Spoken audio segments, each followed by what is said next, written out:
Assalamualaikum warahmatullahi wabarakatuh. Alhamdulillah, nahmaduhu wa nasta'inuhu wa nastaghfiruh, wa na'udzu billahi min syururi anfusina wa min sayyiati a'malina.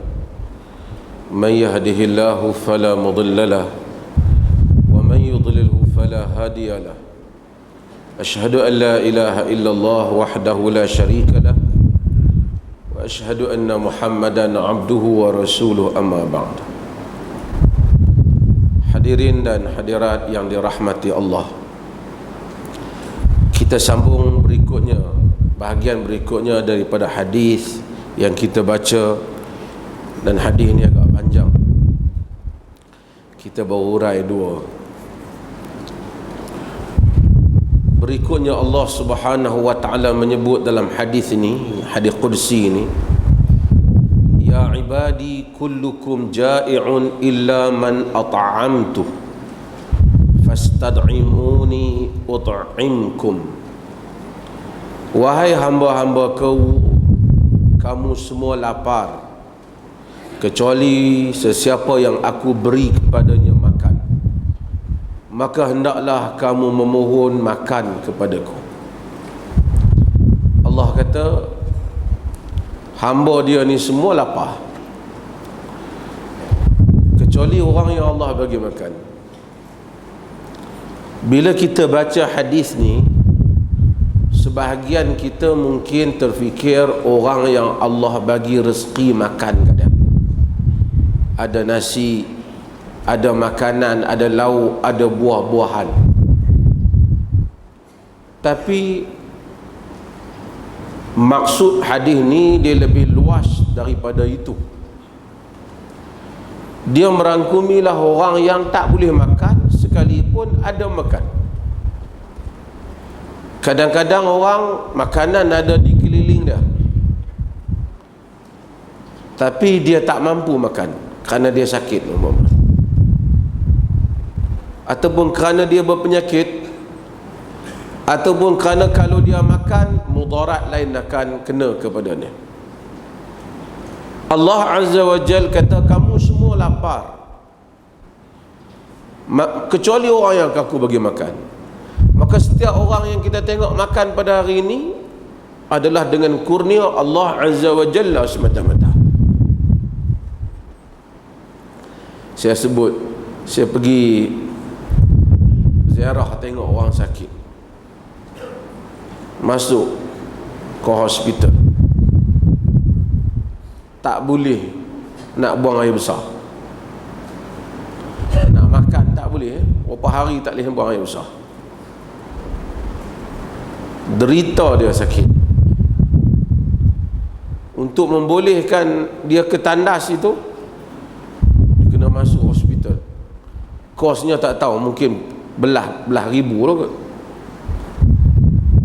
Hari-hari kita pergi ke bilik air, pagi, petang, kita tak terasa pun satu nikmat Allah Azza wa Jalla. Sebab tu dulu disebut dalam buku-buku lama, ada satu orang alim bertanya seorang raja pada zaman dia, jika semua dunia ni tak ada air melainkan air yang segelas ni saja yang ada, berapa harga kau nak beli? Kata raja, aku beli dengan semua harta yang kau ada lah. Kata selepas engkau minum, dia tak boleh keluar, kau sakit, nak berubat, berapa banyak kau nak bayar kalau orang tak mau berubat? Dia kata aku bayar semua dengan harta kerajaan aku. Kata dia, maka kerajaan engkau segelas air saja. Kerana apa yang kita ada ni nikmat Tuhan, kita boleh makan. Nikmat ni kita kadang-kadang kita lupa, sebab kita rasa bahawasanya orang kaya tentulah nikmat dia lebih, dia nak makan atau apa pun ada. Tapi belum tentu. Ramai orang kaya dia tak boleh makan kerana dia sakit,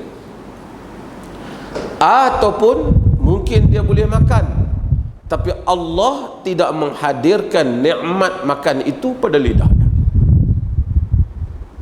Kita mungkin sebahagian tak ada duit sangat, makan 2-3 jenis lauk tu. Tapi setiap hari rasa sedap. Setiap hari rasa sedap. Kurnia Allah Azza wa Jalla. Maka Allah suruh kita minta. Oleh kerana kita ni selalu dapat benda ni, kita jarang syukur, maka kita makan pun kita lupa kata Alhamdulillah. Selepas salat patutnya kita sebut Subhanallah 33 kali, Alhamdulillah 33 kali, Allahu Akbar 33 kali. Kita pun sebut Alhamdulillah, Alhamdulillah. Kita pun tak terasa syukur pada Allah. Di lidah saja kita sebut, pasal orang sebut. Bila salat kita kata Alhamdulillahi Rabbil Alamin. Segala puji bagi Allah, Tuhan sekalian alam. Kita pun tak teringat, tak hadir rasa terima kasih kepada Allah Jalla wa'ala. Sebab kita dapat selalu. Kena hari kita sakit, kena hari kita tak boleh makan, atau kena hari makanan memang tak ada pada kita, kita tahu bahawa betapa besarnya nikmat Allah Jalla wa'ala sehingga kita boleh makan setiap hari. Syukur. Maka Allah kata, wahai hamba-hambaku, kamu semua sebenarnya lapar, aku yang bagi makan, jadi minta makan. Allah ni suka sayang kepada hamba dia yang suka minta. Dia suruh kita minta. Sebab tu dalam hadis, tali kasut hilang pun dia suruh minta. Sebab tu kita minta. Kadang-kadang orang kita jumpa dengar cerita orang pergi umrah. Pergi umrah ni dah, aku ni lambat lagi ya, bila lah nak boleh pergi. Padahal daripada disebut macam tu, lebih baik dia minta ke Allah, ya Allah, aku nak pergi umrah, Allah bagi ya. Kita yang tak ada apa ni pun ingat, kita setiap kali kita duk minta ni, tiap-tiap tahun ni kita ingat dia bagilah. Beberapa bulan kemudian dia mai lah rezeki kat mana-mana, ada lah nak pergi. Kerana kita minta, kita merasa yakin dia nak bagi.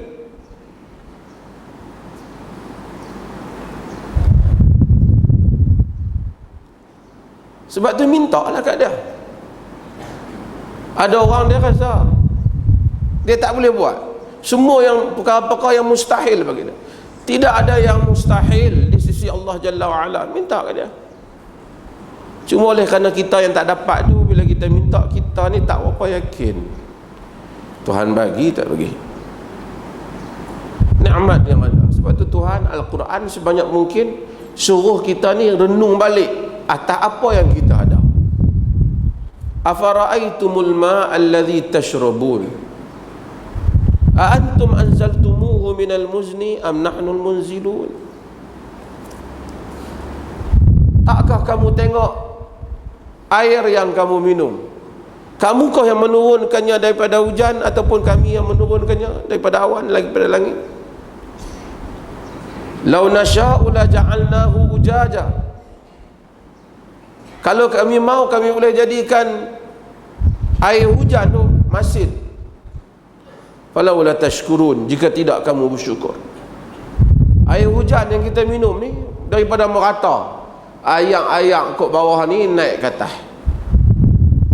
Air laut sebahagian besar daripadanya, tapi dia turun dalam keadaan tawar.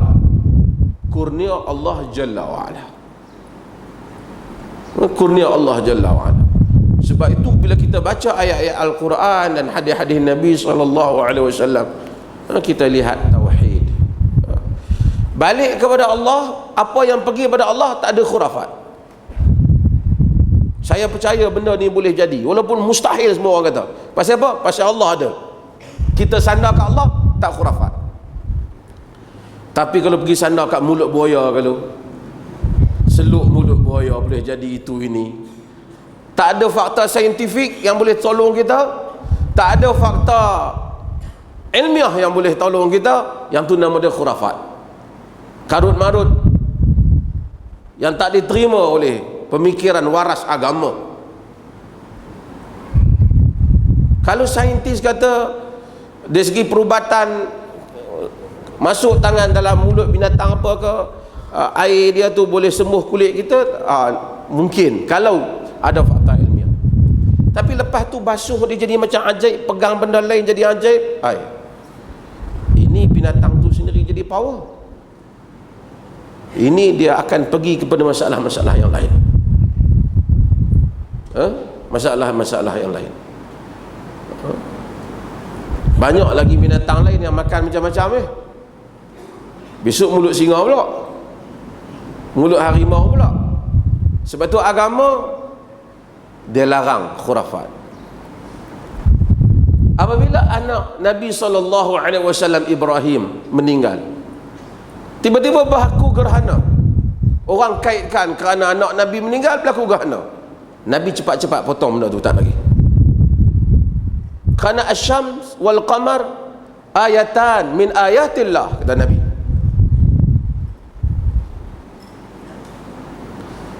Matahari dan bulan adalah ayat daripada ayat Allah. Dia tak jadi gerhana kerana siapa mati.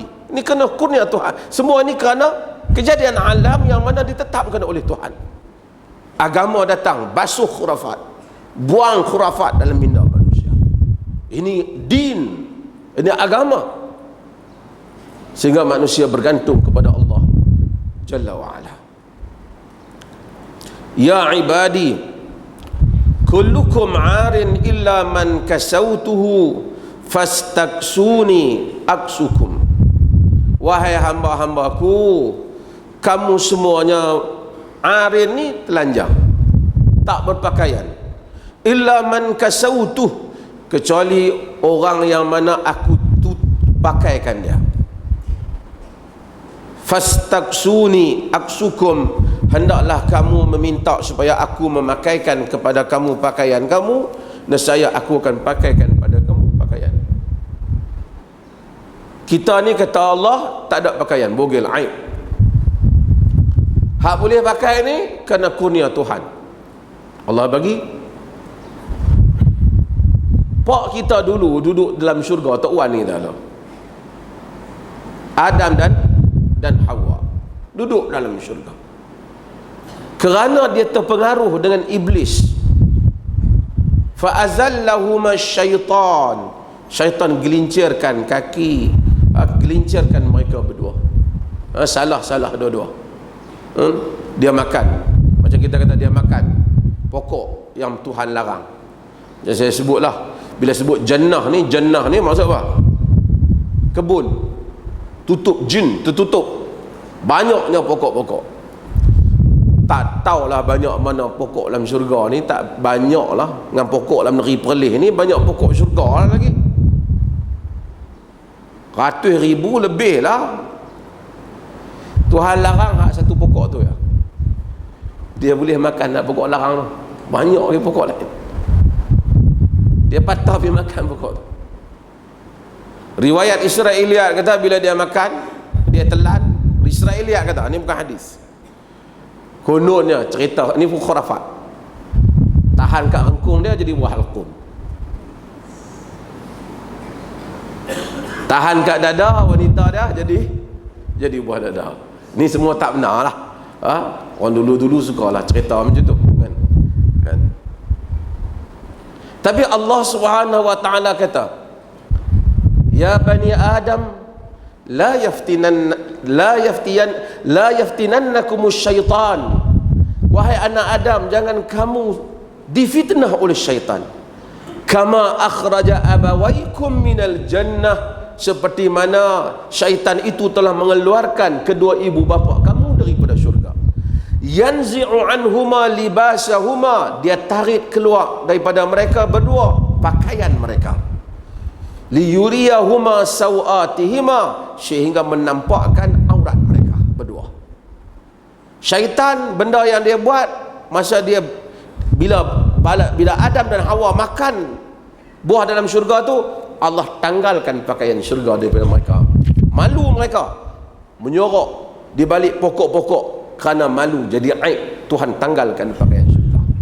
Tuhan kata kepada anak Adam, jangan berulang, la yaftinannakumus syaitan, jangan kamu difitnah oleh syaitan. Kama akhraja abawaikum minal jannah, seperti mana dia telah keluarkan kedua ibu bapa kamu daripada syurga. Yanzi'u anhuma libasahuma, dia sentap keluar daripada mereka berdua pakaian mereka. Jadi orang yang tersentap pakaian keluar ni, orang yang telah ditipu oleh syaitan. Bila main ke dunia lagi pun sama. Bila syaitan mempengaruhi orang, antara benda dia buat, dia buang pakaian. Kaya tapi baju tak cukup. Dan nak membulih, menutup aib, menutup aurat. Satu orang tutup baju dia, ini juga memerlukan hidayah Allah Azza wa Jalla.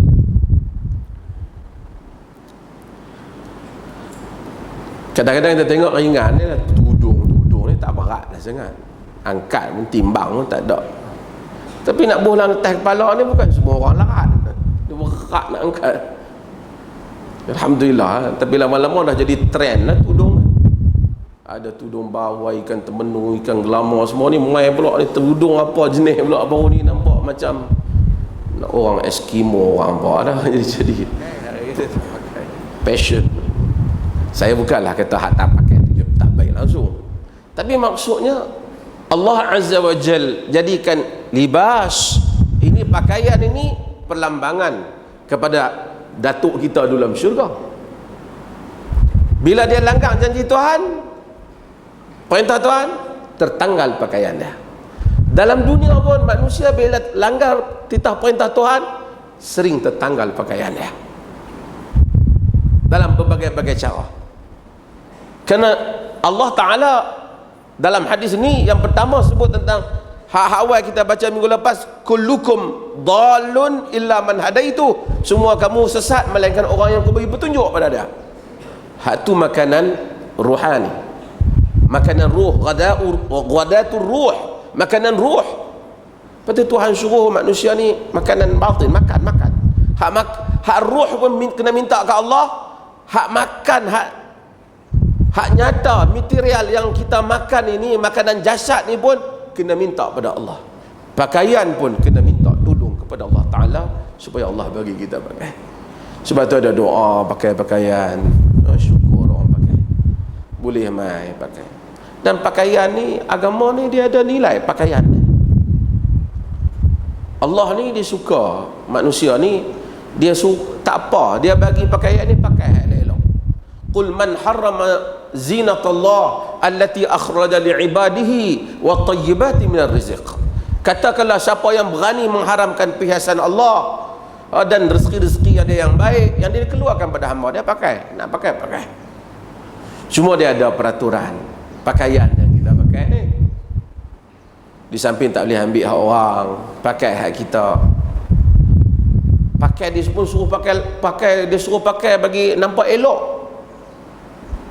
Dia suruh pakai wangi. Dia kalau suruh baru, tak semua orang mampu baru. Kalau ada baru, pakai baru tak apa. Wa amma bi ni'mati rabbika fahaddis. Tak apa, pakai. Tapi Nabi larang, macam saya dah sebut, dia larang libasus syuhrah. Dia larang pakaian hak jenis pelik pada orang. Hak mana orang lain tak pakai, kita tu orang pakai. Kita masuk dalam masjid, orang lain jadi mata kacau. Dia tak boleh, dia tak mau, dia suruh manusia ni jadi normal. Dan ada pakaian yang bila kita pakai, kita rasa macam dia dekat kepada nilai rasa kehambaan. Termasuklah pakaian putih yang Nabi pakai. Pakaian-pakaian ni, kalau kita rasa dengan kita pakai yang tu dekat perasaan kita sebagai hamba, tak zahir takabur lah, zakat pada hamba, maka kita pakai. Ya ibadi innakum tukhti'una bil-laili wan-nahar wa ana aghfiru adh-dhunuba jami'a fastaghfiruni aghfir lakum. Wahai hamba-hambaku, innakum tukhti'una bil-laili wan-nahar, wahai hamba-hambaku, sesungguhnya kamu buat salah malam dan siang. Allah Azza wa Jal, dia cipta kita, dia tahu kita mesti buat salah ya. Pak kita tu, tok kita Adam, patut dia tak boleh buat salah. Sebab apa? Sebab dia ni berpengalaman terus, berhubung terus dengan Allah Ta'ala ni. Titah Tuhan pi ke dia, jangan makan pokok tu, aku buat isteri, berhubung terus.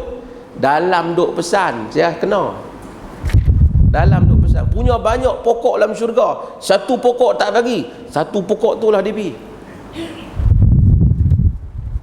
Anak cucu Adam ni lebih kurang macam tu. Kok main satu orang kata Masya Allah dia ni daripada kecil sampai besar tak pernah buat dosa apa. Kita tak percaya. Kita nampaklah Allah Azza wa Jal, kadang-kadang Allah ni sifat dia Ghafur.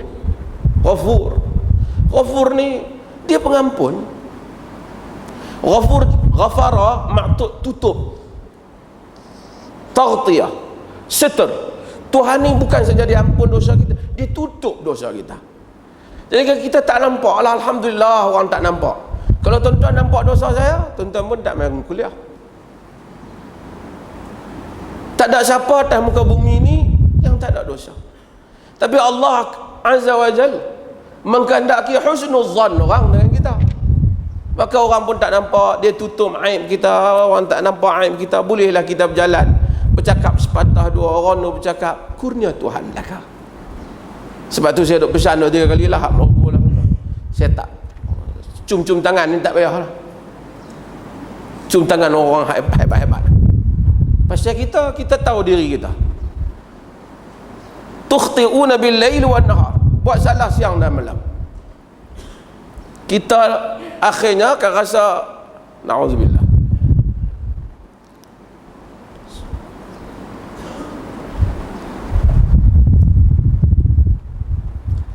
Akhirnya nanti kita akan rasa macam kita hebat, sedangkan kita di sisi Allah tak ada apa-apa. Salam kita macam orang lain, dah nak salam. Kau nak pergi ambil gambar selfie berkat ke apa, tak ada apa. Sama Facebook boleh.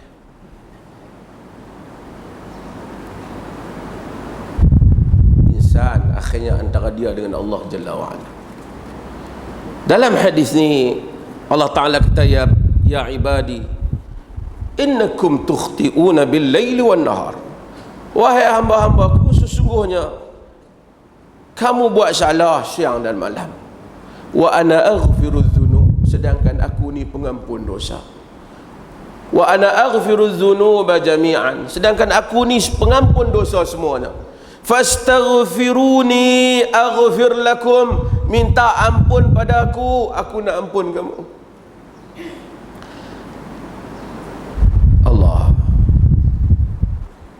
Allah Azza wa Jalla, Masya Allah, rahmat ya.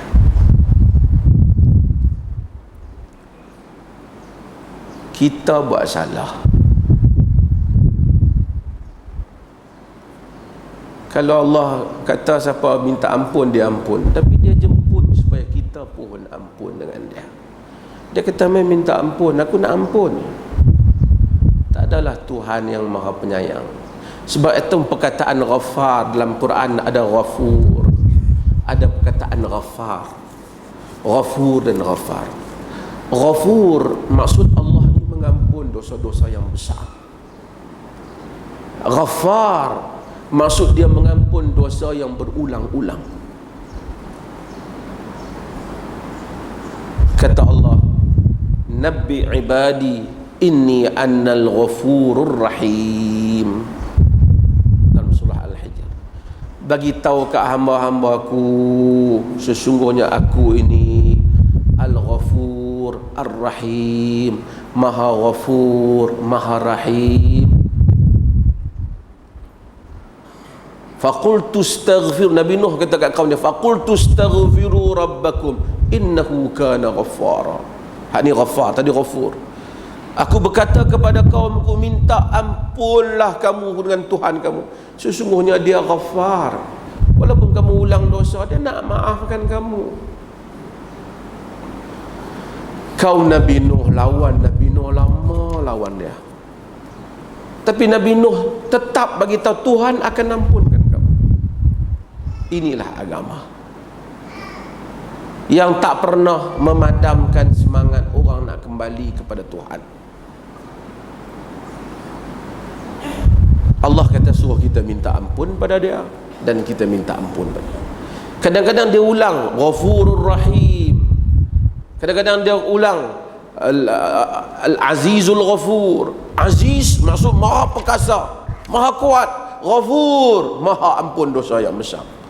Biasanya orang maafkan orang kerana tak apalah, aku maaf lah, nak buat macam mana. Kita nak lawan pun tak boleh. Maaf je lah. Allah bila dia maafkan kita, dia maha perkasa, tak maaf pun tak apa. Tapi dia letakkan itu salah satu daripada sifat dia. Kadang-kadang orang marah, tak apalah nak mengaji sifat 13 ke 20 ke. Tapi Allah Ta'ala ni kita baca nama dia pun 99 ni, yang kita duk baca tu lebih daripada tu, berbagai-bagai sifat Tuhan yang ada. Semuanya melambangkan kasih Tuhan, kasih sayang Tuhan kepada hamba-Nya. Maka Tuhan kata, minta ampun padaku, aku akan ampunkan kamu. Ya ibadi, itu maksud ghafur. Ghafar maksud ditutup. Sebab tu kita, Allah Ta'ala ni dalam dosa kita ni, dia tutup dosa kita. Pasal dia tutup semua dosa kita. Dah boleh jadi tok imam, dia jadi tok wilai, boleh jadi mufti, jadi ustaz. Kalau Allah tak tutup, tak ada siapa. Tak ada siapa. Semua Allah bagi tahu, tukhti'una bil-laili wan-nahar. Mungkin anggota dia tak buat, tapi jantung hati dia tak elok. Dia tengok orang ada hasad, dia tengok orang ada niat tak elok dia. Kalau Allah dedahkan semua, tak ada siapa yang selamat. Allah Jalla wa'ala kasih dia kat kita. Ghafurur Rahim, Allah Ta'ala. Ya ibadi, law anna awwalakum wa akhirakum wa insakum. Sebelum tu, ya ibadi innakum lan tablughu dhurri fatadurruni wa lan tablughu naf'i fatanfa'uni. Allah kata, ya ibadi innakum lam tablughu dhurri fatadurruni wa lan tablughu naf'i fatanfa'uni. Wahai hamba-hamba aku, kamu tak akan dapat mencapai memudaratkan aku sehingga kamu boleh memudaratkan aku, dan kamu tak akan mencapai manfaat padaku sehingga kamu boleh memanfaatkan aku. So maka kita tak sah, hamba ni dia tak boleh fikir bahawasanya dia semayang banyak Tuhan untung, ataupun dia sedekah banyak Tuhan untung. Tak ada. Bahasa saja, rumah Allah. Saya pernah cerita, tuan-tuan, kadang-kadang nak cakap bahasa ni bagi orang faham. Ada kawan cerita, dia pergi dakwah kat orang asli, dia ceramah kat orang asli. Dia kata Allah Ta'ala ni maha kaya. Orang asli bangkit, orang asli kata bukan, dia kata Haji Hamid kaya lagi daripada Tuhan. Mana boleh katakan tu. Dia kata hari tu dia pun nak buat rumah Allah, dia pun minta kat derma kat Haji Hamid. Jadi dia ingat, dia kata Allah pun minta kat Haji Hamid, Haji Hamid kaya lagi dah. Sebab tu bahasa ni khatibun nas biqadri uqulihim, cakap pada manusia dengan kadar faham dia. Sandak rumah pada Allah tu bukan rumah tu milik Allah, bukan rumah tu Allah duduk situ, tapi rumah tu tempat turun keberkatan Allah Azza wa Jal. Tempat turun keberkatan Allah Jalla wa Ala. Sebab tu Allah Azza wa Jal kata ghaniyun hamid. Faman yashkur fa innama yashkuru li nafsihi wa man kafara fa innallaha ghaniyun hamid. Siapa yang bersyukur, dia syukur pada diri dia sendiri. Siapa yang kufur, Allah ghani, maha kaya, hamid, lagi maha terpuji. Sebab tu kalau orang semayang, dia perah, aku dulu duduk semayang juga, tengok rezeki tak terang mana pun lah ni tak pergi masjid dah.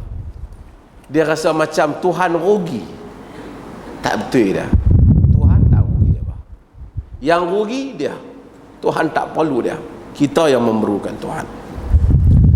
Ya ibadi law anna awwalakum wa akhirakum wa insakum wa jinnakum kanu ala atqa qalbi rajulin wahidin minkum ma zada dhalika fi mulki syai'a. Ni selalu kita dah baca. Wahai hamba aku, jika yang paling awal di kalangan kamu, yang paling awal siapa dia? Kita pun tak tahulah hamba ni. Orang buat berbagai andaian. Manusia ada ni generasi yang awal ke dulu dah ada manusia lain dah sebelum Adam ni. Sebahagian ahli-ahli penulis kitab tafsir kata dulu ada sebelum jan Han, dan macam-macam lagi. Sebab itu katanya malaikat itu bertanya, ataj'alu fiha man yufsidu fiha wa yasfiqud dima wa nahnu nusabbihu bihamdika wa nuqaddisu lak. Adakah kau akan jadi padanya orang, ataj'alu fiha man yufsidu fiha, adakah wahai Tuhan kau nak akan jadikan di bumi itu orang yang akan merosakkannya, wa yasfiqud dima, menumpahkan darah, sedangkan kami ini memuja, bertasbih, memuja dan memujimu. Malaikat tanya, dia nak tahu. Macam mana malaikat tahu kata manusia nak tumpah darah? Kata andaian sebahagian mufassirin, kerana sebelum manusia ni ada makhluk dah atas muka bumi ni tumpah darah dah, musnah dah buat perangai dah. Jadi malaikat ulas tu berdasarkan kepada pengalaman yang lepas. Dalam hadis ni Nabi Allah kata, wahai manusia, jika yang paling awal di kalangan kamu sampai yang paling akhir, yang last, kiamat lah, manusia dan jin, campur jin yang paling awal, jin yang paling akhir, manusia yang paling awal, manusia yang paling akhir, kanu ala atqa qalbin rajulin wahidin minkum, mereka itu berada di atas satu jantung hati seorang yang paling bertakwa di kalangan kamu. Mazada fi mulki syai'a, itu tak akan menambahkan apa-apa pun pada kerajaan kau, kata Tuhan. Maksudnya katalah semua manusia jin ni, hati jantung hati kita sama macam Nabi Muhammad sallallahu alaihi wasallam. Tuhan kata tak tambah apa langsung. Kau kata Allah itu maha mulia, jadi bertambah mulia tak? Sebab ini akidah. Dulu ada Jamaah Al-Arqam, tuan-tuan pernah ingat? Jamaah Al-Arqam ni hak mana hak mereka dok buat la ni macam Arqam buat dah dulu tapi Arqam zaman tu dia kena, zaman lah dia tak kena. Hak mereka dok buat panggil Nabi mai dalam majlis, semua Arqam buat dah. Arqam percaya dah, Arqam siap.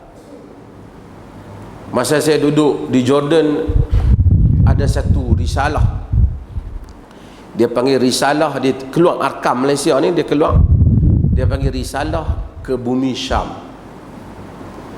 Dalam risalah tu dia cerita perjalanan Abu Ya Asy'ari ni ke Jordan dan ke Syria.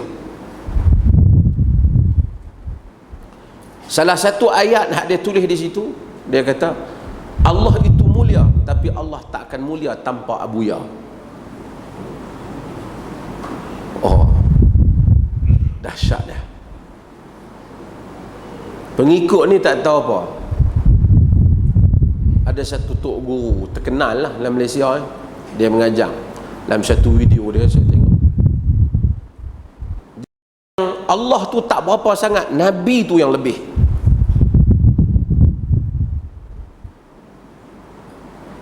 Sebab itu kita sayang kat Nabi Muhammad.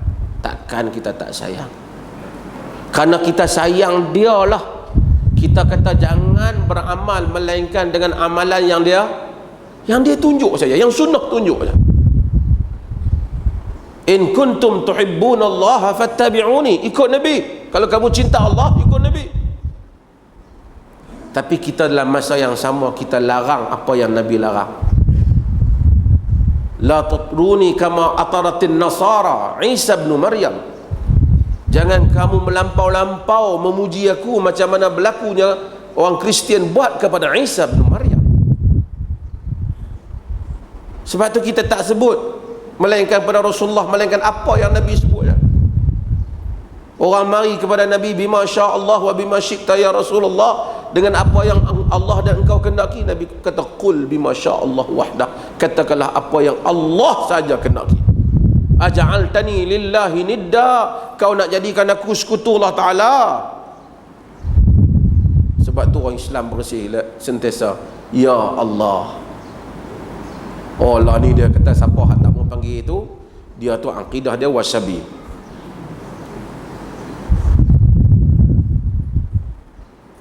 Soal orang nak bertawasul dengan jah ataupun dengan kemuliaan Nabi, tu cerita lain. Tawasul ni Yang khilaf itu kalau dia kata ya Allah dengan berkat Rasulullah, maka terimalah doa saya. Dia minta pada Allah.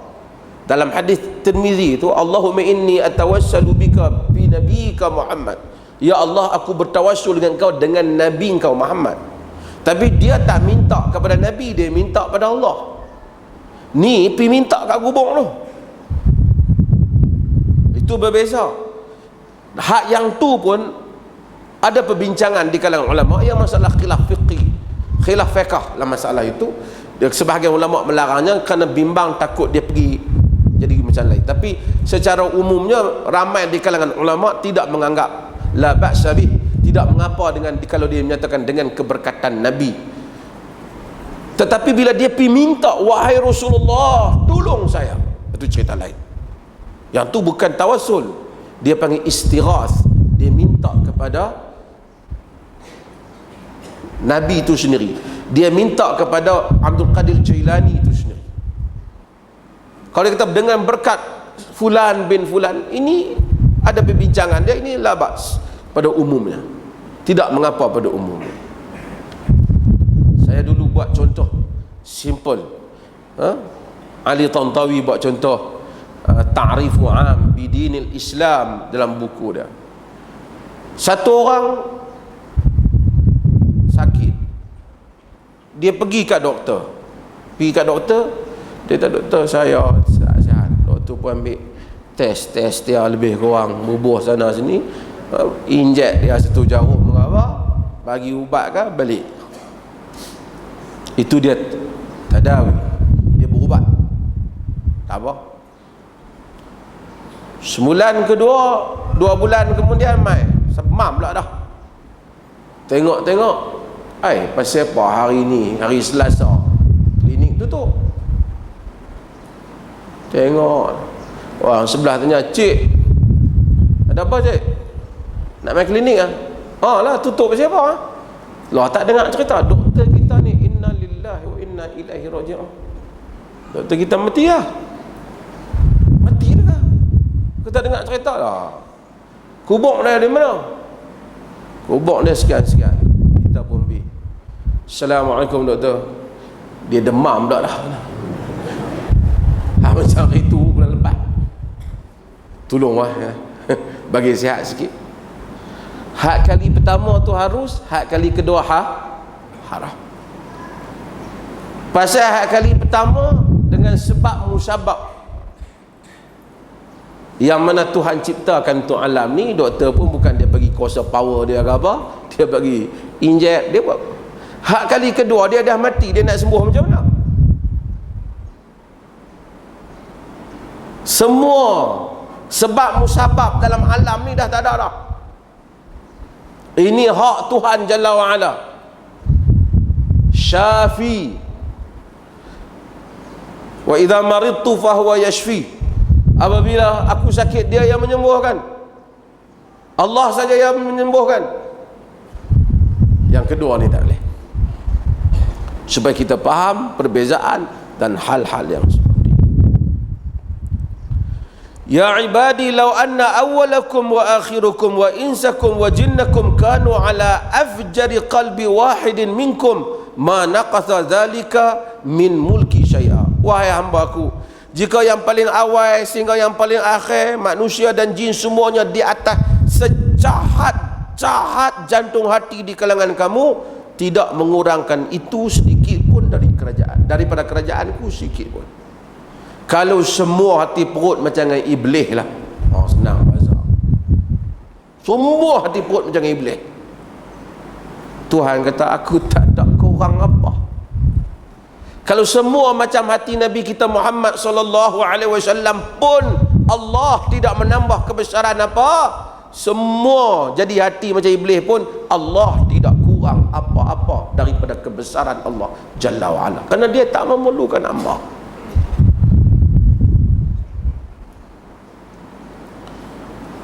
Tapi Allah suka kat hamba dia yang bertaubat, padahal dia tak perlu hamba. Kalau dia ambil kita dah melampau, dibubuh dalam neraka, tak ada siapa boleh petikai kebesaran dia. Tapi Nabi buat perumpamaan tentang orang yang bertaubat. Macam seorang lelaki yang duduk di padang pasir, kehilangan kenderaannya, padang pasir yang luas. Tuan-tuan kalau pergi padang pasir, saya dulu daripada Jordan masuk ke Saudi, naik kereta. Lepas ni kat sini ada ni, lepas kat sini ada pasir, bukit pasir, lepas tu pindah kat sini. Saya pergi apa, bawa kereta ramai-ramai masuk ke dalam padang pasir, Dubai, Qatar. Oh, cantik padang pasir ni, bersih, halus, cantik. Tuan-tuan pergilah, tak ada masalah. Diorang masuk dalam padang pasir, bila nak senja apa masuk, solat di sana memang indah lah. Bila kita sampai padang pasir, tengah-tengah kita tak tahu mana kiri mana kanan. Kalau hilang situ seorang-seorang, macam lautan, pokok tak ada, apa tak ada. Satu orang kalau hilang kenderaan dia tengah padang pasir, kira tunggu mati ya. Nabi kata satu hamba Allah dia hilang, duduk tunggu. Lalai sekali tiba-tiba buka mata lepas pada tidur, mai balik kenderaan dia tu, kuda dia tu. Dia kata, Allahumma anta abdi wa ana rabbi wa ana rabbuk. Allahumma anta abdi wa ana rabbuk. Ya Allah, engkau adalah hambaku dan aku adalah Tuhanmu. Nabi kata min syiddatil farah, kerana terlalu seronok sangat, tertukar dia nak kata Allahumma anta rabbi wa ana abduk. Ya Allah, engkau lah Tuhanku, akulah hambamu. Syok terlebih sangat, ya Allah, engkau lah hambaku, akulah Tuhanmu.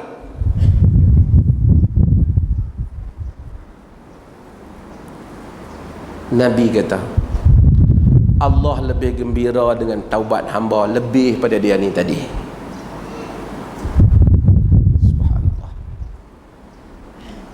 Ghafur, Ghafar. Untuk kita faham makna tauhid, makna kasih sayang Allah kepada hamba-hambanya. Allah lebih suka hamba yang bertaubat itu lebih daripada hamba yang kita yang bertaubat, lebih daripada keseronokan hamba tadi yang telah hilang puncanya sehingga tak tahu ke mana akhirnya penyudahnya. Tiba-tiba dia dapat tengok haiwan dia datang semula, dia tersilap hatta nak sebut nama Tuhannya. Sedangkan Allah tidak memerlukan kita, kita memerlukan dia. Azan.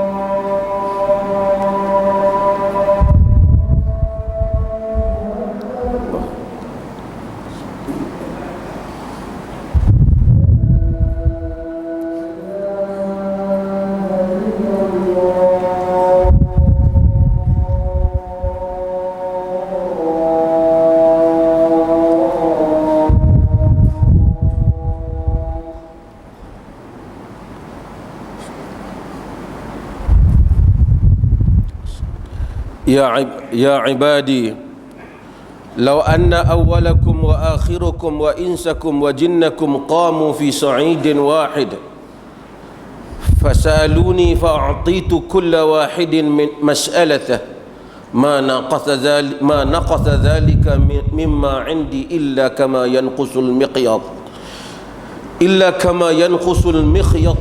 idza udkhila al-bahr. Ya ibadi, wahai hamba-hambaku, lau anna awwalakum, jika sekiranya yang paling awal di kalangan kamu, wa akhirukum, yang paling akhir di kalangan kamu, wa insakum, manusia di kalangan kamu, jinnakum, dan jin di kalangan kamu, qamu fi sa'idin wahid, berdiri ataupun berada pada satu tempat yang sama, satu tempat yang luas sama, semua daripada manusia dan jin ni ada. Kita kalau pergi tengok di Arafah, kita tengok orang berdiri, orang berdoa, tapi yang tu hanya orang Islam pada zaman ini saja ataupun pada zaman-zaman, pada satu zaman.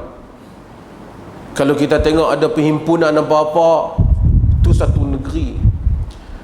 Hadis ni kata, kalau daripada awal penciptaan sampai kepada penghujung penciptaan ni, manusia dengan jin banyaknya tak tahulah berapa ratus bilion. Qamu fi sa'idin wahid, berada pada satu tempat, satu kawasan. Fasa'aluni, mereka semua minta ke aku, kata Allah. Fa'ataitu kulla wahidin mas'alatah, aku bagi setiap yang meminta itu permintaannya.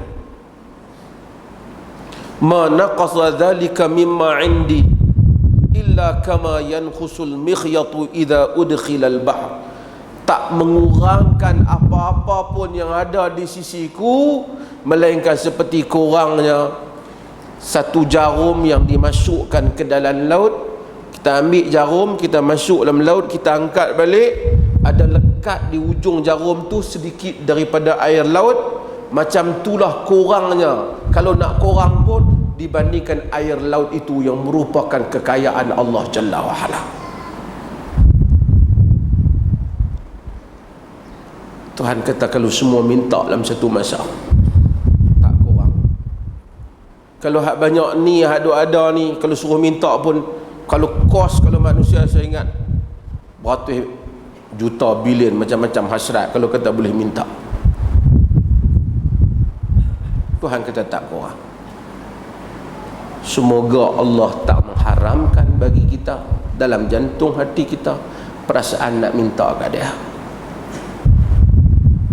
Ramai orang Tuhan tak kurnia kat dia rasa khusyuk nak minta ke Allah, sehingga akhirnya dia dengar hadis, dia dengar orang cerita pasal doa, tapi dia gagal untuk minta kepada Allah.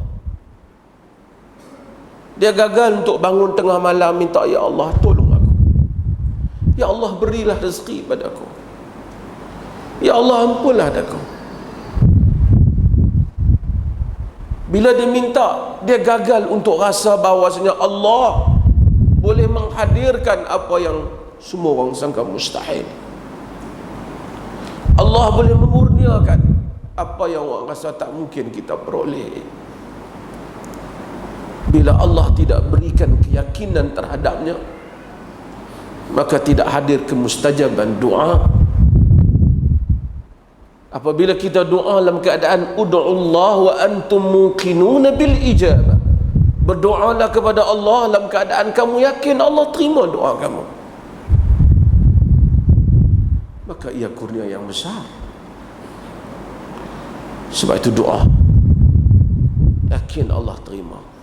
Kadang-kadang orang belum lagi dia angkat tangan, dia su'zan dengan Allah, dia ada su'zan billah, sangka buruk dengan Allah. Allah terima ke ni kalau kau minta ni? Boleh kau nak jadi dia? Dia ingat macam dia berjudi, menang ataupun kalah. Sedangkan Allah Jalla wa'ala, jika hamba tu benar-benar meminta, kita akan melihat apa yang kita minta itu hadir di hadapan kita. Kerana kita tidak yakin, maka Allah Subhanahu wa ta'ala tidak memberi. Ya ibadi innama hiya a'malukum uhsiha lakum, wahai hamba-hambaku, sesungguhnya dia adalah amalan-amalan kamu yang aku hitung untuk kamu. Thumma wafikum iyaha, kemudian aku membalasnya, yakni mencukupkan kepada kamu. Faman wajada khairan falyahmadillah, siapa yang dapati besok di akhirat elok, maka dia pujilah Allah. Wa man wajada ghaira dhalika fala yalumanna illa nafsahu, siapa yang dapati selain daripada itu, jangan dia persalahkan melainkan dirinya sendiri. Allah tak zalim kita. Kau kata aku nak beribadat, Allah tak bagi hidayat, tak. Tuhan tak zalim ke hamba. Dia memberikan petunjuk kepada sesiapa yang dia kehendaki, dan dia menyesatkan sesiapa yang dia kehendaki. Wa ma yudillu illa al-fasiqin, Tuhan tidak menyesatkan melainkan orang-orang yang fasik. Mudah-mudahan Allah Ta'ala beri hidayah dan petunjuk kepada kita semua, insya-Allah. dia bagikan kita semua boleh berdoa kepadanya. Kita hidup ni nikmat paling besar manusia boleh rasa ada tempat dia bergantung dalam hidup. Wanita dia berkahwin kerana dia rasa dia nak ada orang bergantung. Orang politik dia bergantung dengan macam-macam orang ni, walaupun tak betul nyata dia duk mengampu je pasal dia bergantung. Sebahagian orang dia rasa dia kuat kerana dia kawan dengan orang besar. Kita hidup ni tak perlu harap pada ini semua. Kita bergantung kepada yang maha agung lagi maha besar, Allah Jalla wa'ala. Kita sandar dengan dia dalam seluruh urusan kita. Sebab itu kita diajak nak keluar daripada rumah, bismillah tawakkaltu ala Allah, dengan nama Allah aku bertawakal kepada Allah. Kita disuruh selalu sebut wa alaihi tawakkalna, kepada dia kami bertawakal. Kita bergantung kepada dia. Bila kita bergantung pada Allah, tak ada siapa yang dapat melakukan apa-apa pada kita, insya-Allah. Dah solat.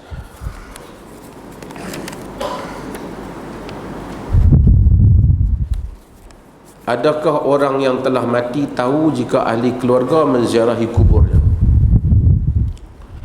Orang yang telah mati tahu jika orang ziarah kuburnya. Di dalam hadis yang diriwayatkan oleh Abu Dawud disebut bahawasanya apabila satu orang pergi ziarah, ahli kubur itu akan tahu, dia akan kata hadza fulan, idza kana, dalam hadis kata idza kana ya'rifu fi dunya, jika dia kenal orang ni dunia, kata hadza fulan a'rifuhu kuntu a'rifu, ini fulan aku dulu tahu kenal dia ni. Jadi kita bila pergi ziarah kubur tu, kita bagi salam dia, assalamualaikum ya ahlad diyari minal mu'minin wa inna insyaallah bikum lahiqun, inna lillahi wa inna ilaihi raji'un. Kita sebut itu, kata Al-Hafiz Al-Imam Ibn Qayyim Al-Jauziyah, kata Imam Ibn Qayyim, dia kata bukan Nabi suruh kita bagi salam pada kayu dengan batu. Kita pergi kubur tu bagi salam, kalau dia pun tak dengar buat apa? Takkan bagi kat kayu dengan batu, kita bagi kepada mereka pasal mereka dengar. Maka kita bagi salam kepada mereka. Maka dengan itu, maka adakah ahli kubur tahu orang yang menziarah ni? Kemungkinan dia tahu. Berdasarkan kurnia Allah lah, kemungkinan dia tahu. Sebab itu sebahagian daripada para sahabat, mereka anak-anak para sahabat, mereka kata kami malu nak buat maksiat kerana teringatkan kepada bapa mereka dulu, takut aib pada bapa mereka kerana bapa mereka dah mati dan bapa mereka mungkin tahu apa yang mereka buat. Kalau Allah Subhanahu wa taala maka tidak tahu. Kalau kemungkinan dia tak tahu juga kemungkinan. Tapi ada tak kemungkinan dia tahu sehingga amalan kita kemungkinan.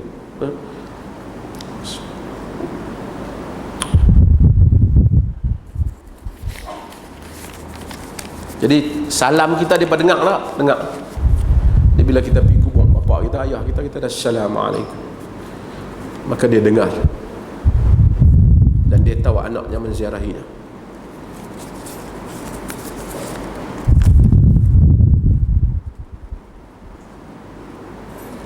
Bolehkah kita mengucapkan selamat hari jadi di mana banyak berlaku di laman sosial? Selamat hari jadi ni dia tak termasuk dalam agama, kan? Macam kita kata selamat petang gitu kan. Walaupun kita tak tahu dia tu jadi bila. Tapi dia kata happy birthday, tak ada termasuk. Tapi kalau kata hari kita dilahirkan tu disunatkan kita semua, dia buat amalan agama tak boleh. Tapi satu aktiviti sosial, happy birthday, orang kata kita tak ada lah apa. Walaupun ada sebahagian para ulama yang memakruhkan, ada yang melarang, tapi saya melihat hal itu tidak ada kaitan dengan satu amalan agama secara langsung. Dia hanya soal kehidupan biasa yang asal dalam kehidupan ni boleh. Kita kata selamat pagi, selamat petang, selamat hari guru.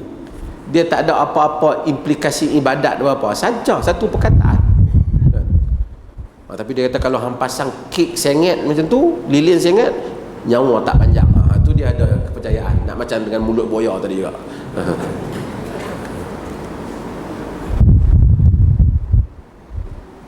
Dalam duk kata berkenaan isu seluk mulut buaya tengah viral sekarang.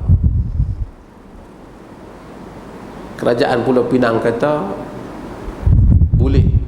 Kerajaan Pulau Pinang siapa dia kata? Saya tak dengar Guan Eng kata apa-apa. Kalau satu orang seluk mulut buaya saja-saja, nak pergi tengok ada apa lah mulut buaya, boleh ya? Kalau dia kata seluk mulut buaya ni ada apa ni untuk kena kulit kita, kata ahli pakai perubatan boleh baikkan sakit kulit. Kalau betul dari segi saintifik, boleh ya? Tapi kalau dia kata lepas kita seluk tu, kita basuh tangan kita, kita buat kerja apa-apa, dia jadi ajaib. Yang ni tak boleh. Setengah orang dia nak trik. Ajaib ni mana? Ajaib ni maksudnya kalau kita berubat jadi, kita pegang orang jadi sakit kepala, pegang hilang. Kita nak tanya, main mana? Yang khasiat ni main daripada mana? Main daripada mulut buaya? Sehingga boleh menyebabkan jadi mustajab tangan kita tu, main daripada mulut buaya? Atau kita kata mari daripada Allah Azza wa Jal? Sejak bila Allah telah meletakkan keistimewaan mulut buaya untuk diseluk, sehingga siapa seluk maka dapat satu keajaiban. Ini bukan si buta di gua tu. Tak apalah siapa nak seluk. Kalau dia kata seluk tu, di atas dasar seluk tu kerana dalam tu ada apa, doktor kata, ada orang kata kerana doktor kata ni tak apa, kena tanya pakar lah. Ni doktor kita ada, cuba balik buat kajian ni macam betul ke kan. Kok siapa kudir buta seluk-seluk, tarik-tarik, kudir celek, dia tak jadi buta lah misalnya. Contohnya lah misalnya kan. Jadi tak apalah kalau sekiranya. Tapi kalau ada kepercayaan selepas daripada itu, tangan yang seluk itu ada. Tapi kata dia tak ada apa, seluk saja nak teh, berani ke tak? Tak apa. Oh ya, ada bubuh. Macam tu semua orang berani.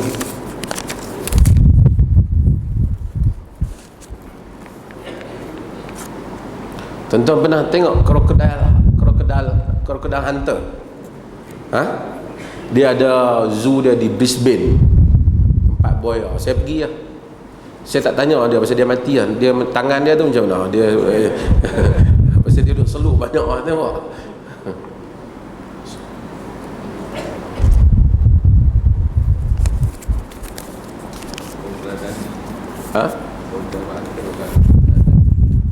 Krokodil Dundee. Krokodil Dundee tu filem.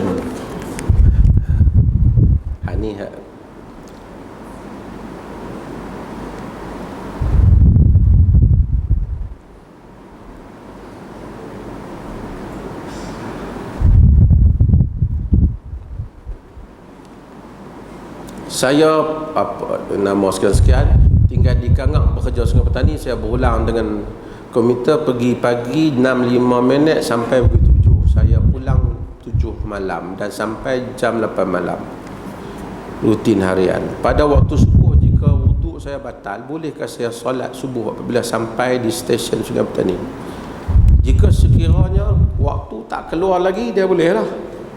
Jika sekiranya waktu berimbangi keluar, dia solat di atas kenderaan ataupun di atas komputer tu, dia solat lah tu. Kalau dia tak mampu berdiri, dia boleh solat dalam keadaan duduk. Adakah dia boleh mengerjakan jamak qasar? Dia boleh mengerjakan jamak qasar dengan kadar antara Kangak ke Sungai Petani itu pada kaul sebahagian daripada kalangan para ulama. Di kalangan para ulama ada yang menetapkan 90 lebih. Di kalangan mereka ada yang menyebutkan lebih ringan, iaitu di 36. Ada yang sebut 28, cakap 28 tu pendek sangat lah. Albani disebut 28 pendek. Di kalangan mereka tidak meletakkan dhabit seperti Dr. Qardawi dan Syekh Muhammad Saleh Ibn Uthaymin. Mereka menyebut bahawasanya selagi mana ia satu perjalanan yang dianggap safar, mana kita bersiaplah nak pergi tu, bukan tempat dekat, maka kita boleh boleh jamak dan qasar, disebabkan kerana hadis-hadis tentang masafah itu tidak ada yang sampai kepada status yang sahih, yang kuat. Pun begitu, bagi orang yang kalau dia rasa dia bimbang kerana ada khilaf ulama ham itu, dia nak menjamakkan saja tanpa qasar kerana masa tak dan.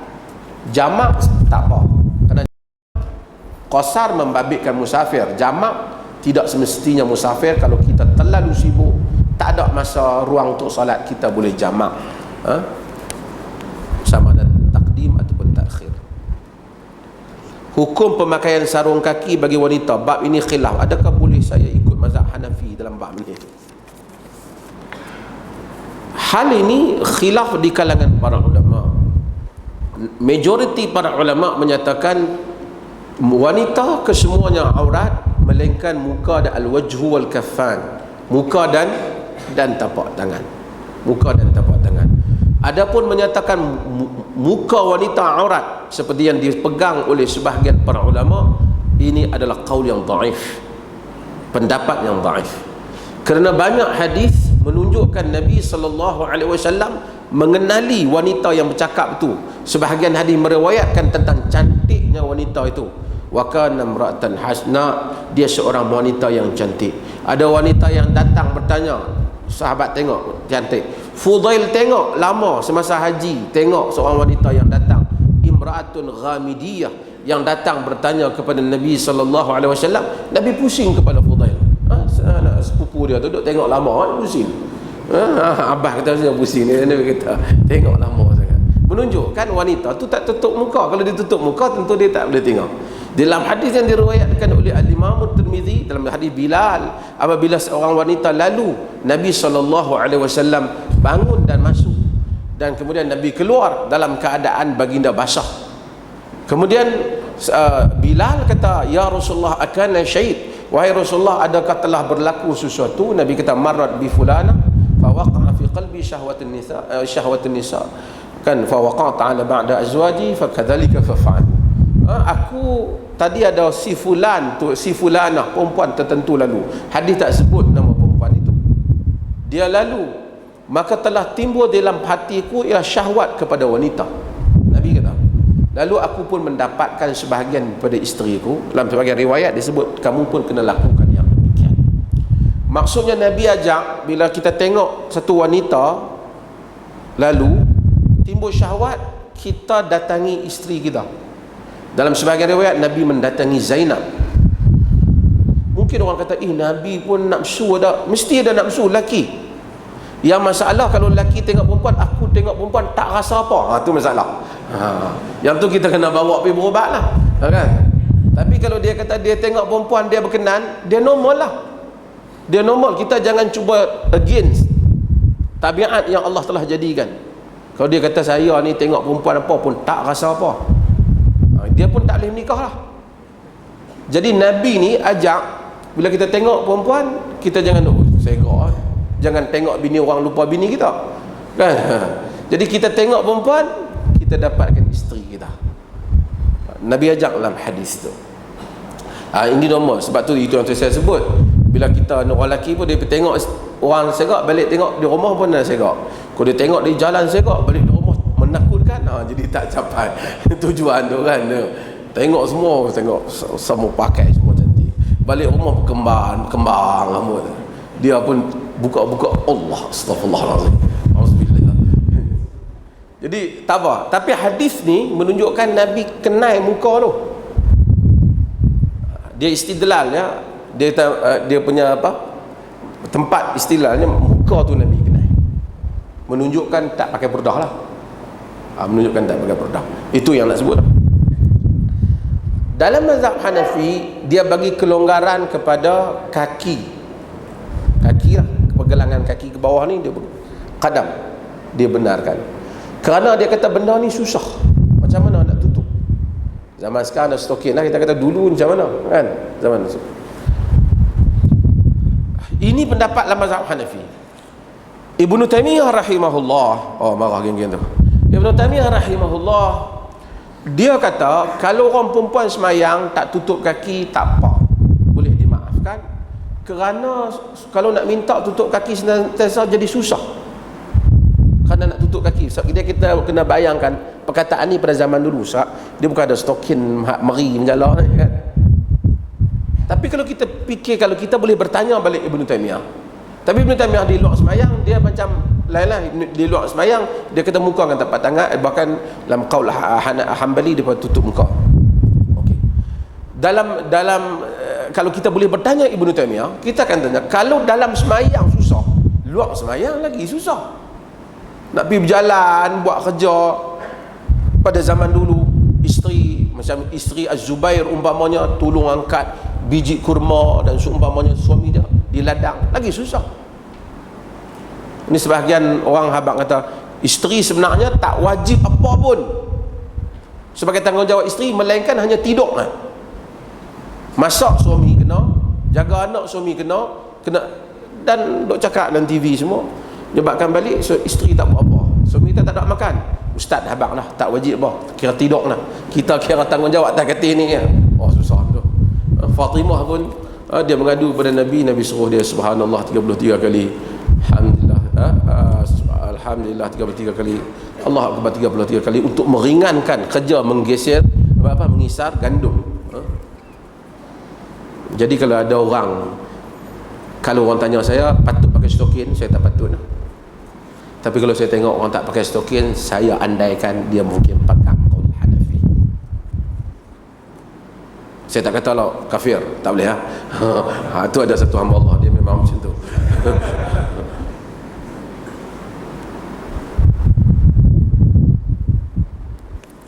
Jika majikan larang kita sembahyang Jumaat, kita tak wajib taat kepada dia.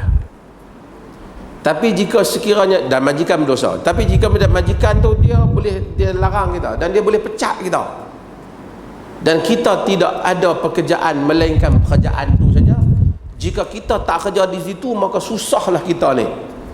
Ketika itu mungkin kita boleh dimaafkan dalam keadaan yang dianggap darurat ataupun sangat mendesak.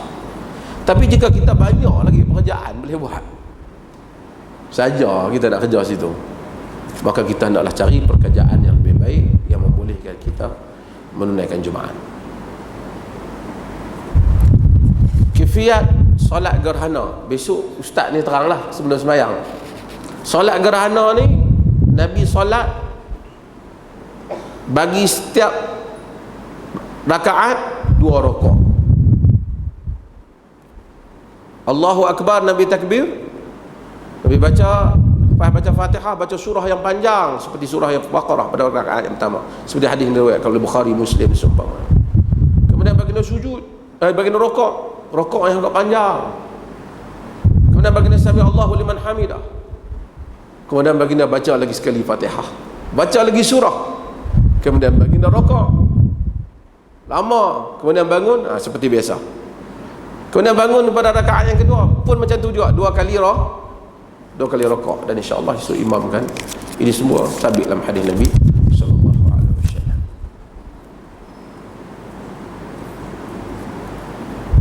Doktor boleh tak nasihat jemaah agar berdisiplin ketika ambil makan? Janganlah potong queue datang. Makanan tu sedap pun. Saya pergi ke Mesir, dia cerita orang Mesir marah kan, baby Mesir naik kereta ni, kita naik Kairah, kita takut pasal daripada kanan boleh main kiri, kiri boleh main kanan, tak ada peraturan lah. Dia tak kira kalau duduk dia lane ni dia jaga elok-elok, sekali dia lepas sana, sekali dia lepas ni, horn jangan tanya. Bandar yang mana orang Islam ramai, ada pusat pengajian Islam lagi. Kalau orang bukan Islam lah, turun-turun di situ nak tengok keindahan Islam, demam. Kalau di daripada negeri macam mana Argentina ke apa, tak apalah. Tapi kalau negeri yang agak maju, contoh pergi kepada negara-negara maju, jarang tengok orang ni. Orang nak melintas, kalau orang kurang upaya, dia tunggu, dia bagi lintas dulu. Nabi kata dalam hadis Muslim, iyyakum wal julusa fit tariq aw julusu fit turuqat, jaga kamu jangan duduk di tepi jalan. Sahabat dia kata, ya Rasulullah, malana min majalisina budda natahaddatsu fiha. Wahai Rasulullah, kami ni tak boleh, kami kena duduk sembang kat tepi jalan. Jenis syok sembang tepi jalan. Zaman tu bukan ada kereta besar-besar kan, kuda lalu, kereta kuda tu orang lah berjalan. Dia kata, ya Rasulullah, malana min majalisina budda natahaddatsu fiha. Wahai Rasulullah, kami tak boleh, kami nak kena duduk sembang dalam majlis. Berjalan mudah lah.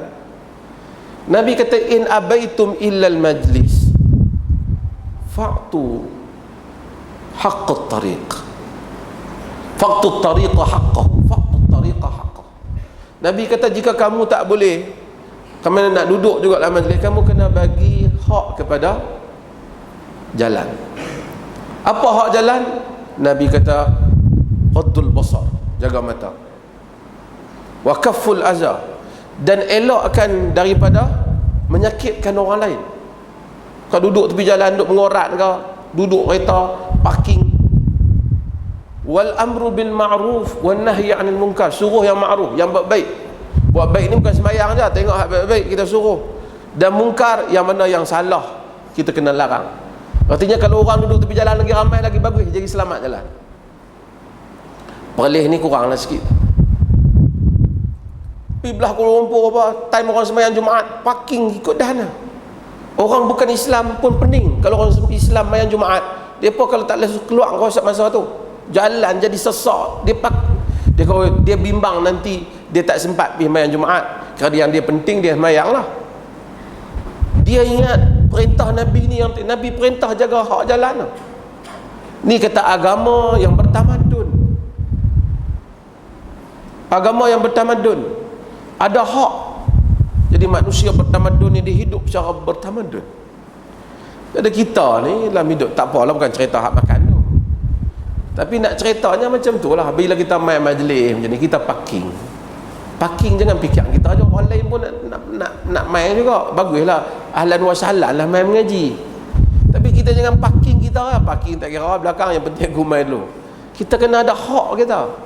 Nabi larang menyakitkan orang di jalan, kan? Wakaful adha, jaga jangan sakitkan orang.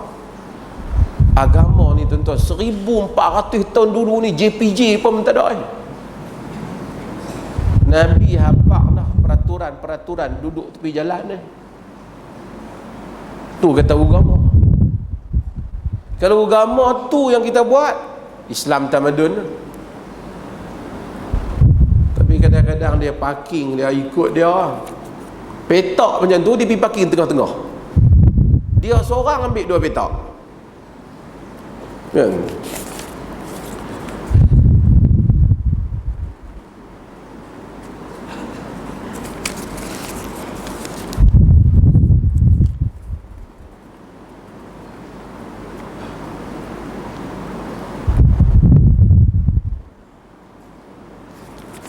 Boleh tak kita buat perancangan keluarga? Soalan dia tu. Sampai takkan perancang, potong sampai tak boleh dapat anak. Tuan-tuan, ada beberapa keadaan.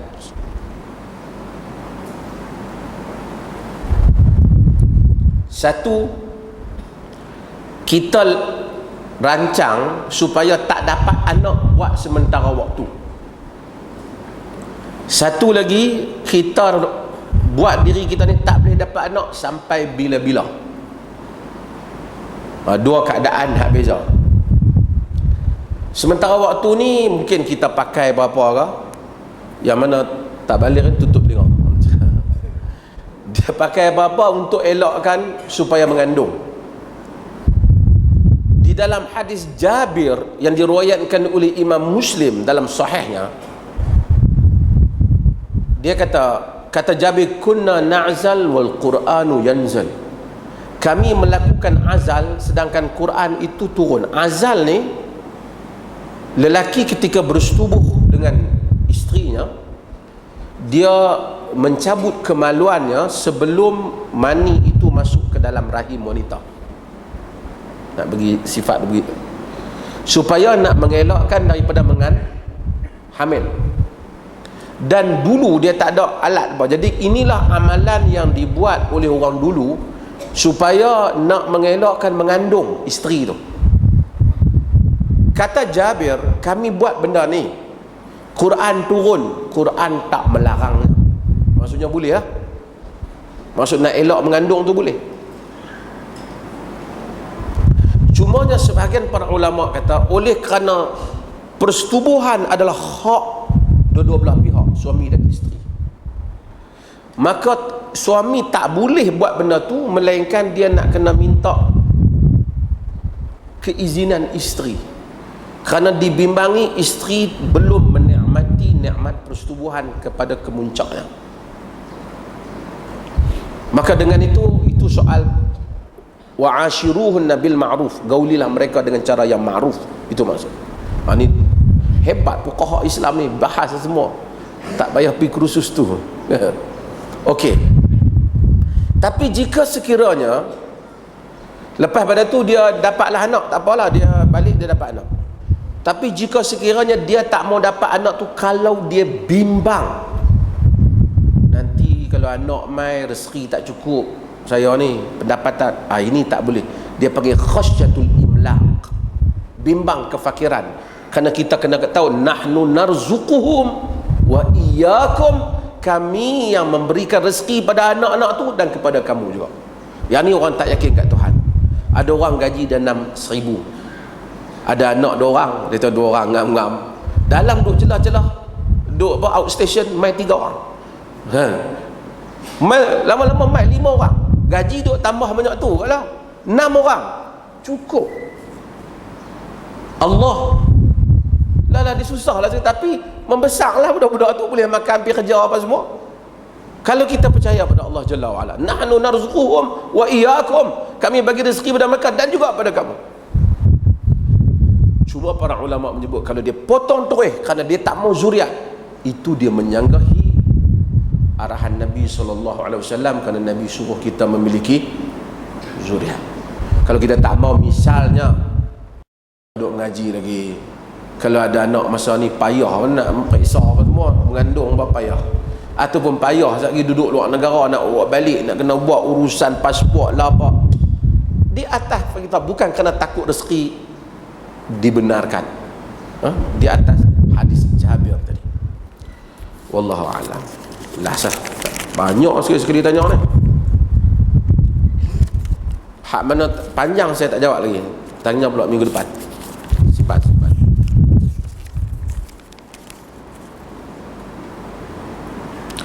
sahkah mengambil air semayang jika memakai dai rambut? Adakah sah? Lagi sekali tanya, jadi 2 kali sah. Mewarna rambut dibolehkan, dan ini disebut di dalam banyak hadis. Bahkan dulu ulama hadis bezakan antara seorang dengan seorang tu, bahawa dia sebut muhaddis tu mewarnakan rambutnya, kerana Nabi suruh khaliful yahud, membeza dengan Yahud dengan mewarnakan rambut. Cuma Al-Hafiz Ibn Hajar Al-Asqalani menyebut dalam Fathul Bari, katanya sekiranya tempat kita tu orang tak ada rambut melainkan orang hak pelik, kita tak boleh. Tapi zaman tu dia pakai inai. Inai bukan titah hadis kata mesti inai, yang pentingnya rambut tu berubah. Jadi daripada rambut kita ni umur 30 beruban sangat dah, kita inai hitam ataupun dai hitam tak mengapa. Ataupun kita rasa kita ni rambut hitam lama-lama kita pidai jadi nak merah sikit, tak apa. Orang tengok merah, tak tahu, dia kata pergi luar negara 2 hari belik-belik jadi macam mana. Tapi asalnya boleh.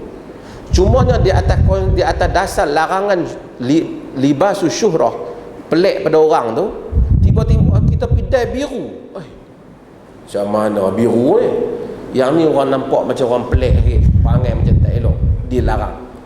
Ataupun warna kita dai warna perang tu pun tempat kita orang rasa pelik, kita tu imam pidai, lepas tu tak mau sembahyang kita, padahal bukan larang pun lah hadis.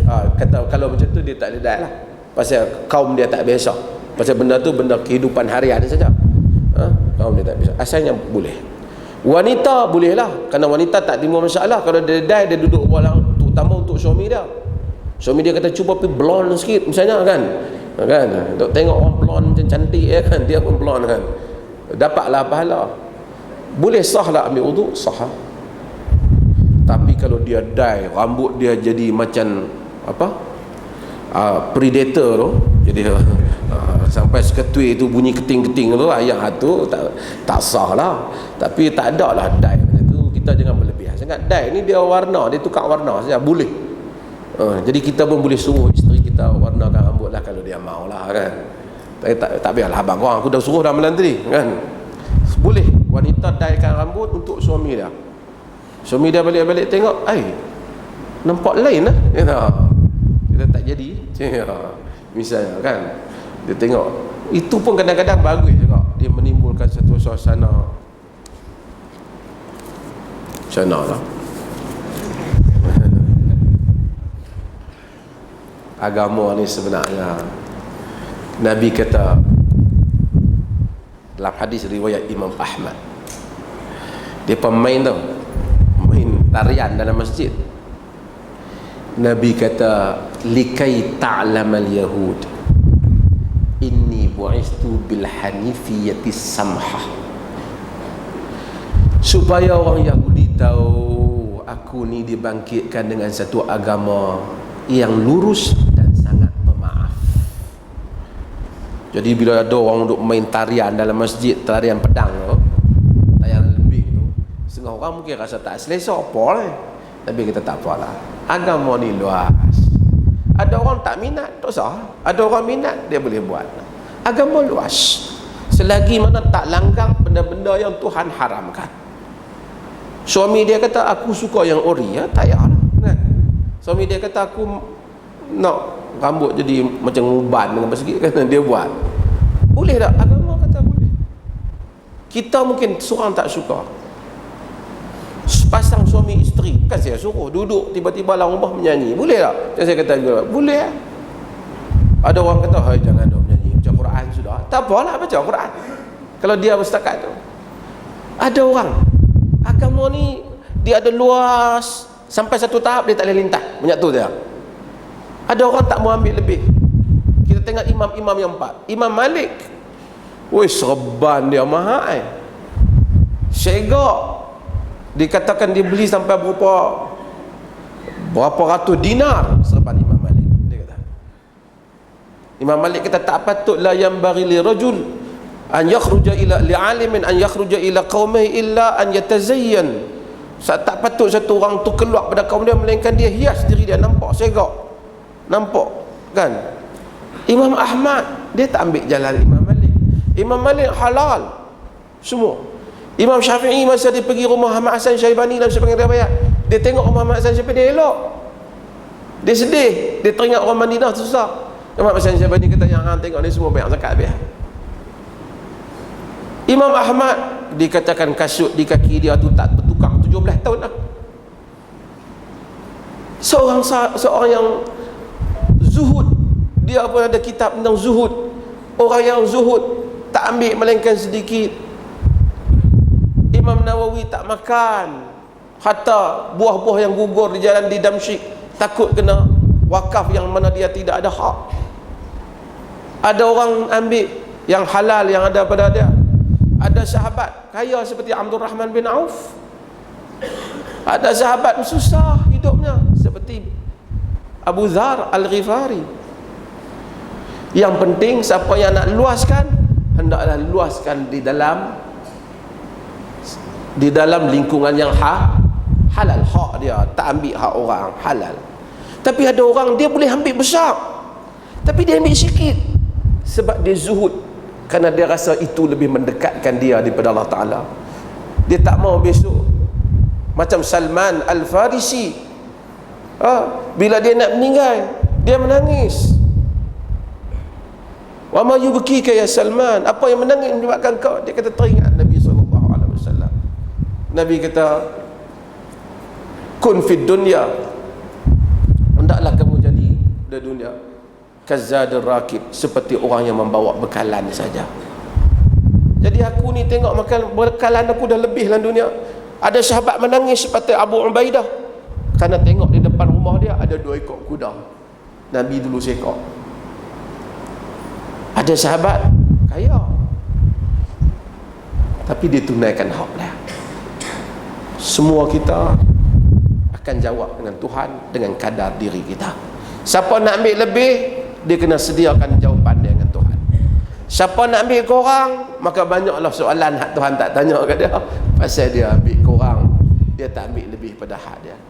Agama luas, dia bagi kita sampai banyak tu, jangan lebih pada limit. Siapa nak kurang, dia boleh kurangkan, insyaAllah. Wassallallahu ala nabiyina Muhammad. Allahumma ja'al jam'an hadha jam'an marhuma wa tafarruqana min ba'dihi tafarruqan ma'suma wa la taj'al minna shaqiyyan wa la mahrum.